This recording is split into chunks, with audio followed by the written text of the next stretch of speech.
I never thought I'd be the kind of woman to resent another woman for being kind to my kids. But here I am, sitting in my car in front of my ex-husband's house, gripping the steering wheel, trying not to let my anger get the best of me. It all started 2 months ago. My ex-husband, Daniel, and I have been divorced for almost 3 years now. It wasn't a messy divorce, not on paper at least. No cheating, no screaming fights. Just 2 people who drifted apart, raising 2 children, Ava, who's 8, and Lucas, who's 6. We share custody 50-50, and until recently things had been surprisingly civil. Then came her Jessica. She's younger than me. That was my first observation. Early 30s, perfect skin, high energy type with a bubbly laugh that's just a bit too loud. Daniel introduced her to the kids after dating for only a few weeks, a move that already irritated me. I wasn't consulted. I wasn't warned. One weekend, Ava came home asking if Miss Jessica could braid her hair the same way I do. I tried to stay calm, but I told myself it was harmless. After all, Jessica wasn't their stepmother. She was just their dad's girlfriend. Temporary. A phase, but that illusion shattered when Ava came back from a weekend with Daniel and asked if she could call Jessica Mommy J. What? I asked, barely managing to keep my voice level. Jessica said we can call her Mommy J if we want, Ava explained, her voice soft, like she knew it might upset me. She says she loves us like her own. That was the moment something snapped inside me. Daniel and I had agreed explicitly that we wouldn't introduce new partners into our children's lives as parental figures unless it became serious. And even then, we'd talk about it together. He broke that promise without hesitation. And Jessica invited the title of Mommy after knowing my children for a few weeks. I called Daniel that night. IT didn't go well. She's just trying to make them feel comfortable, he argued. What's the big deal? The big deal is she's not their mother, I shouted, struggling to keep my composure. They have a mother. Me. You don't get to let your girlfriend just step in and rewrite that. He sighed like I was being dramatic. You're overreacting. I wanted to scream, but instead I hung up. The next weekend, Jessica sent the kids home with little rewards charts she had made, complete with smiley faces and stars for things like brushing teeth, saying thank you, and being good listeners. Ava told me Jessica promised a special prize if they filled their chart completely, a movie night with just her. I felt like I was losing them. Not just physically when they were at Daniel's place, but emotionally. Someone else was winning them over with sparkly pens and stickers and ice cream bribes, while I was at home setting boundaries, enforcing bedtime, managing their school forms and dentist appointments. Was I being insecure? Maybe, but something deep in my gut told me this wasn't just a friendly gesture. This was a calculated move. I decided I needed to talk to Jessica. Woman to woman, mother to, well, not mother. So I messaged her, polite, direct, asking if we could meet. She replied instantly, "Of course. I'd love to chat. I feel like we should be more of a team for the kids, you know? A team as if I was co-parenting with her now." That's when I realized this wasn't going to be a one-time issue. This was going to be a battle. And for my kids' sake, I had to fight back. I met Jessica at a local coffee shop on a Wednesday afternoon. Neutral ground, public place. I told Daniel I'd be late picking up the kids from school because of a work meeting. That wasn't a lie, this was work. Emotional labor, but still labor. When she walked in, she was all smiles.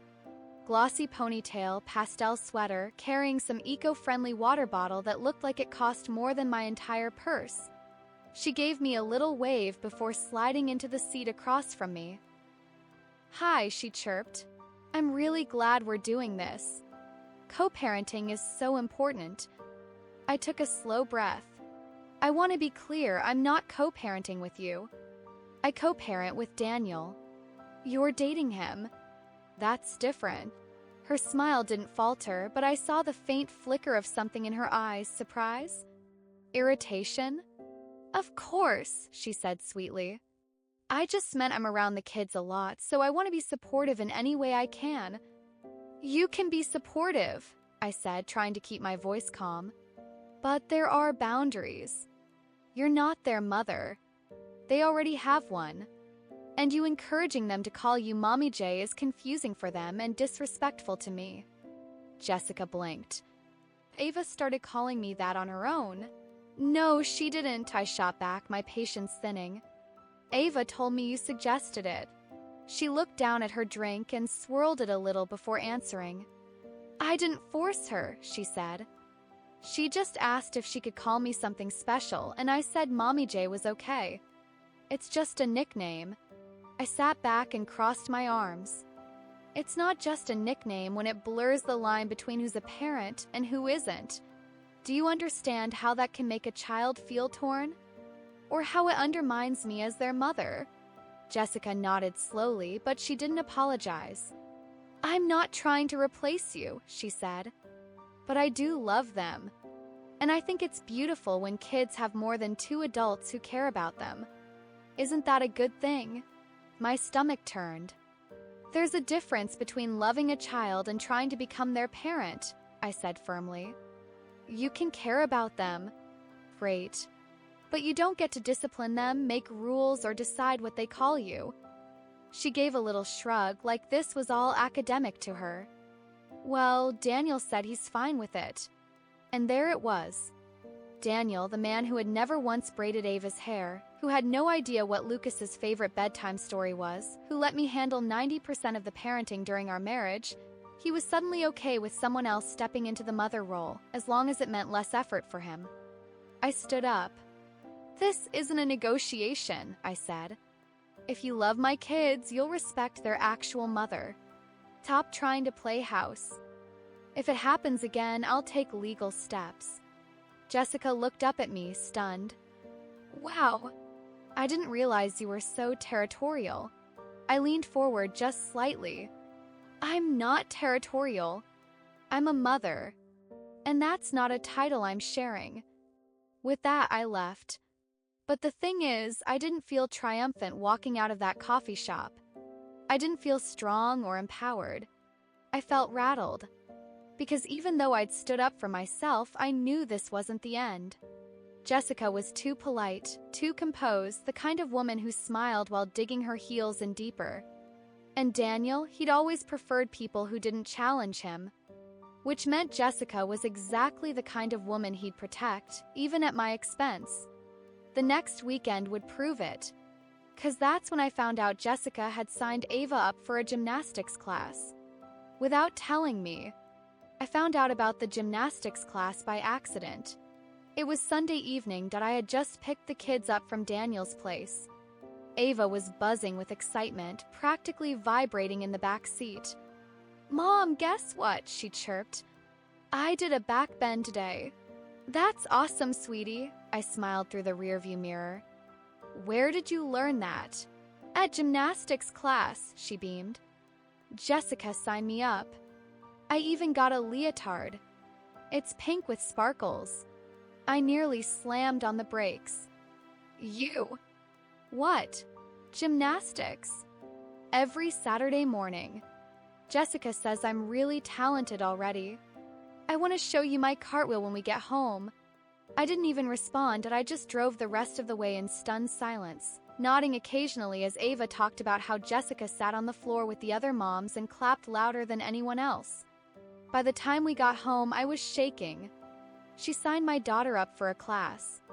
A weekly commitment without asking me. Without telling me. No phone call, no text, no discussion. She just, did I TS if she had that right?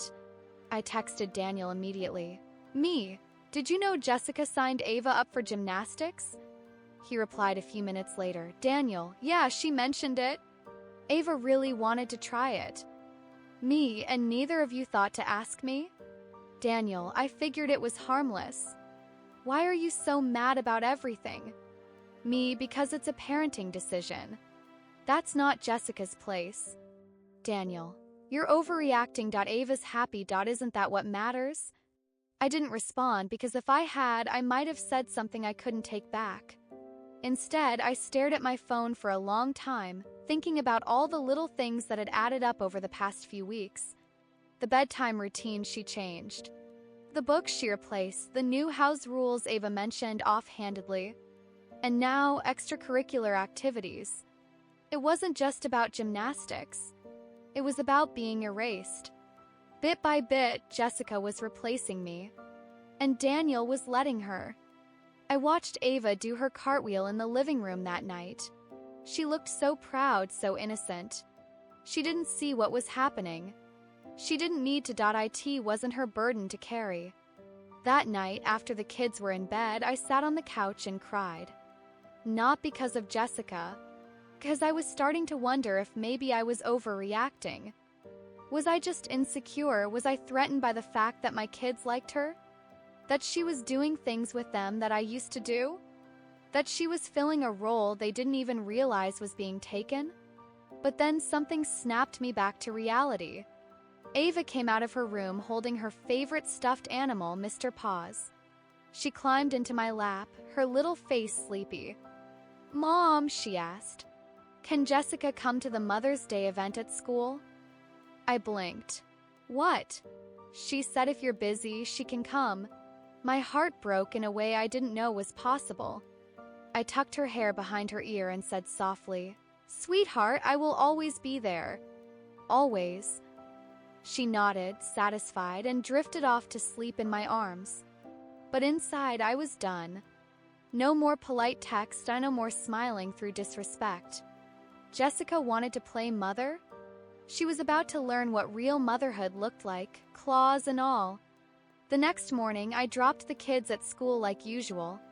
But instead of heading to work, I drove straight to the gymnastics center Ava had mentioned.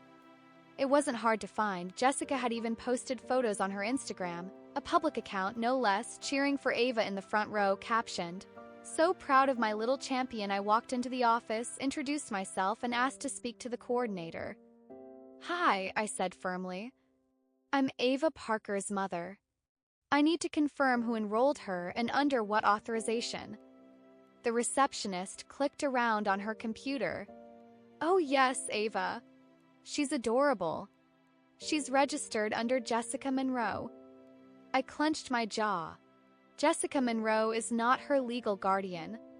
I didn't consent to this. The receptionist froze. "Oh, I see. I'm so sorry. Would you like us to remove Ava from the class?" "No," I said.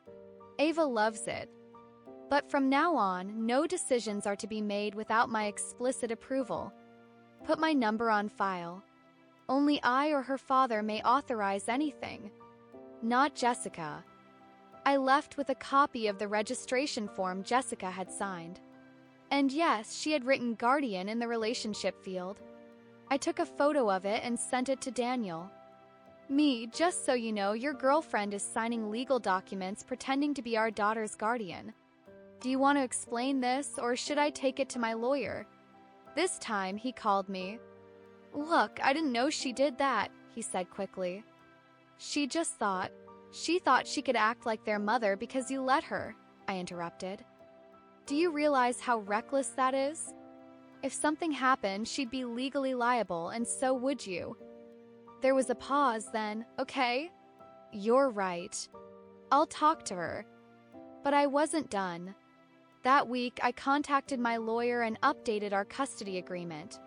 It wasn't drastic, just a revision requiring written consent from both parents before any third party can sign a child up for extracurriculars, medical treatment, or school-related decisions. Daniel signed it reluctantly. I also sent Jessica a message. "Me, from this point on, you are not to make decisions on behalf of my children. You may not refer to yourself as their parent in any context. You are Daniel's girlfriend, that is all." She replied an hour later. "Jessica, I was only trying to help. I love them, but find out if that's what you want. No apology, no acknowledgement of crossing a line." And for a few weeks, it worked. She backed off, no more Mommy J. No more charts, no more surprise adventures or mysterious new routines the kids couldn't explain. Things started to feel normal again. Till Lucas got sick. It was a Tuesday night when Daniel called me in a panic. Lucas had a fever of 104. He was lethargic, barely speaking. Daniel wanted to take him to the ER but didn't know where his insurance card was. "Bring him to my house," I said. "I'll take care of it." They arrived 15 minutes later. Lucas was burning up in Jessica's arms. I reached for him, but she didn't move. "I've got him," she said softly, clutching him tighter. "He just wants me right now." And that was it. The moment I lost every ounce of control I had left. "Give me my son." Jessica hesitated. Daniel stepped in and gently took Lucas from her arms and handed him to me. And in that moment, I saw the look in her eyes, not compassion, not concern, possession. She thought he belonged to her. But he didn't. They didn't. They were mine. Lucas recovered after a couple of days of rest, fluids, and a visit to the pediatrician, his pediatrician, the one Jessica probably didn't even know the name of. I didn't tell her much, that I didn't owe her anything. But something changed after that night. It wasn't just me who saw it. Ava and Lucas were quieter whenever I mentioned Jessica. Ava especially, she hesitated more, paused before speaking, as if she was trying to gauge which version of mom I wanted to hear about. Then 2 weeks later, it happened. Ava had a school project, my family tree. A cute little assignment with drawings, glue, and photos. I helped her gather pictures, me, Daniel, her grandparents, Lucas. But one night, while I was cleaning up her backpack, I found something folded in the bottom, another version of the tree. Jessica's name was on it. Not just in the margins. No, labeled clearly as stepmom. She'd drawn herself holding hands with Ava, with a little pink heart between them. I froze. My fingers trembled as I held the paper. Stepmom? They weren't even engaged. They'd been dating for months? And Jessica had already coached Ava to call her something that didn't apply? Called Daniel. What the hell is this? I snapped, texting him a photo of the drawing. He didn't answer for 15 minutes. Then, Daniel, I didn't know she helped Ava with that. Don't lie to me. She's manipulating our daughter. Daniel, maybe Ava just sees her that way. She spends a lot of time with her. That's when I realized Daniel didn't care. Or worse, he agreed with it. Jessica had slowly integrated herself into every corner of our kids' lives. And Daniel, lazy and spineless, let her. I hung up the phone and stared at that drawing for a long time. I wasn't just mad, I was heartbroken. This wasn't about insecurity anymore. It wasn't about being the main mom or protecting some title. It was about identity, about clarity, about a child's understanding of who loves them and how. Jessica wasn't helping, she was confusing. So I did what I never thought I'd do. I set a boundary that even Daniel couldn't ignore. The next day, I filed a motion with the court requesting a temporary pause in shared custody until we could revisit and clarify the third-party involvement in our parenting arrangement. In other words, no more Jessica around my children until Daniel and I had a mediated agreement. It was aggressive, risky, but I had documentation, dates, screenshots, and a timeline of behavior that crossed the line more times than I could count. Daniel lost it, of course. "You're insane," he yelled on the phone. "You want to take the kids away from me because you're jealous?" "No," I said calmly. "I'm protecting them from someone who can't understand where her role ends." He threatened to fight me in court. I told him to go ahead. And Jessica, she sent me one final message. "Jessica, I never meant to replace you. I just love them. I thought we could share this." I didn't respond. 'Cause motherhood isn't a group project. And my children weren't hers to share. Court didn't happen right away. These things take time, mediation, paperwork, lawyers exchanging emails that felt more like war letters than negotiations. But what did happen quickly was Daniel backing off, or more accurately, being forced to. The day after he was served the motion, I got an email from his lawyer. Suddenly, he was open to restructuring visitation terms. Suddenly, Jessica wasn't present during pickups. Suddenly, it was just him again, awkward, quiet, unsure of how to be a parent on his own. Good. I wasn't trying to cut him out. I never wanted that, but I needed him to see what was happening. And I needed her gone from my children's emotional orbit, at least for now. Kids noticed, of course. "Why isn't Jessica coming anymore?" Ava asked one night after school. I sat beside her on her bed, brushing her hair out gently. "Because sometimes grown-ups need space to figure things out," I said softly. "But you don't need to worry about that. I'm here. Daddy's here. That's what matters." She nodded. "Okay. Can I still do gymnastics?" I smiled. "Of course. I already talked to the coach. You're doing great." That was the moment I realized I had taken it back. Not just my role, but the emotional clarity. My kids knew who their mom was. They didn't need a mommy J. They needed me, consistent, steady, protective, and yes, sometimes overbearing. A few weeks later, Daniel asked to meet. We sat in a quiet diner not far from the courthouse. He looked tired, less defensive, maybe finally realizing the weight of everything. "I broke up with Jessica," he said without preamble. I didn't flinch, I didn't cheer. "I didn't ask you to." "I know," he sighed. "But I saw it. What you meant. She didn't respect boundaries. I should have stopped it." I didn't say anything for a moment. "You wanted to believe that someone else could step in and handle the hard stuff," I finally said. "You weren't parenting, she was. And she liked playing house." He nodded. I didn't realize how deep it got until the family tree thing. That was messed up. I agreed silently. Then he added something I wasn't expecting.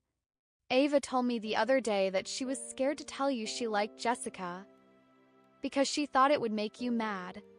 That stung. 'Cause the truth is, I was mad. But not at Ava, never at her. "Do you know what it feels like," I said, voice low, "to see someone slowly replace you in your child's world? To watch another woman braid her hair, pack her lunch, take credit for her smiles?" I didn't want to be angry. I just wanted to be her mom. Without competition. Daniel nodded again. "I get it now." "I do." We talked for another hour, and while we didn't magically fix everything, we came to one agreement. Our kids needed parents, not imposters. Not interference. Now, months later, things have settled. Jessica is gone. The kids don't mention her much. Ava's family tree sits on the fridge, a new version. One with just me and Daniel at the base, and Lucas and Ava in bright crayon at the top. And me? I've learned something important. Motherhood isn't just about biology. It's about presence, boundaries, courage.